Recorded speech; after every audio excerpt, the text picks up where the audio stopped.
So today I want to talk about bad jokes, right? And I'm not talking about jokes that aren't funny. I'm talking about jokes that we all sort of know that we shouldn't be telling anymore. My last name is Twarowski. The jokes I'm talking about, how many Polish people does it take to change a light bulb? Those old ones that are like a little bit racist and outdated. Even, dumb blonde jokes. I used to tell those growing up. Those are a little bit out of fashion. Just because somebody has blonde hair, they're dumb, right?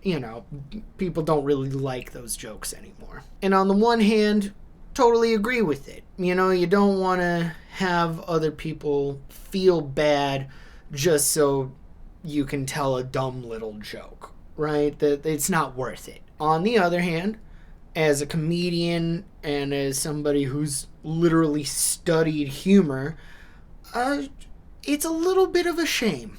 It's a little bit of a shame just because the structure of some of those jokes are really solid. They're really good setups for jokes. They're good setups for punchlines. Just structurally as a joke, they've stood the test of time. And so it's a little bit of a shame to see those joke structures go away. And I think the main reason that those jokes have died off and why they need to be left in the past is because more often than not, it was people like me telling those jokes. A white man. A straight presenting white man. And so historically it was people like me kind of kicking down on other people for reasons that weren't just about the jokes, right? They were more about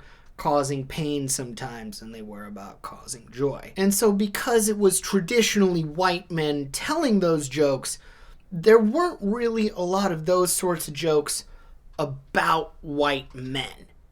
There wasn't anybody really kicking back down on them to make it even. Well, I figured in the spirit of humor and in the spirit of trying to keep those old joke structures alive, it was about time that we had some white man jokes. And I can tell them because they're my people. Here we go. How many white men does it take to screw in a light bulb? 3. One to hire a woman to do it, a second one to sexually harass that woman, and then a third one to be a lawyer in the case that covers it all up. What's the difference between a white man and a chimpanzee? The chimpanzee looks better with dreadlocks. What's the easiest way to kill a white man?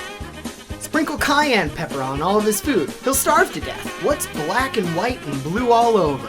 A white man dressing as Snoop Dogg for Halloween. What's white and black and blue and red all over? That same man if he ever actually went to Compton. 2 white guys are sitting at a bar having a good time, having some drinks, right? When a black man walks in, the 2 white guys see him and they kind of, quiet down a little bit. They're looking at him. Black guy sits down at the bar. Bartender walks over and says, "Hello, sir. How may I help you?" Black guy goes, "Oh, I don't know. I'll have whatever those 2 gentlemen are having." And the bartender goes, "Oh, I'm sorry, sir. We don't serve penis envy." That was my favorite one. And this last one isn't a joke so much as it is a safety tip, right? If you're ever walking into a dark room and you're wondering if there are any white men hiding in there somewhere, all you have to do is take a step forward and clearly sing "Sweet Caroline." And then if you hear anybody under their breath go, "Ba, ba, ba," then yeah, you should go ahead and get out of there.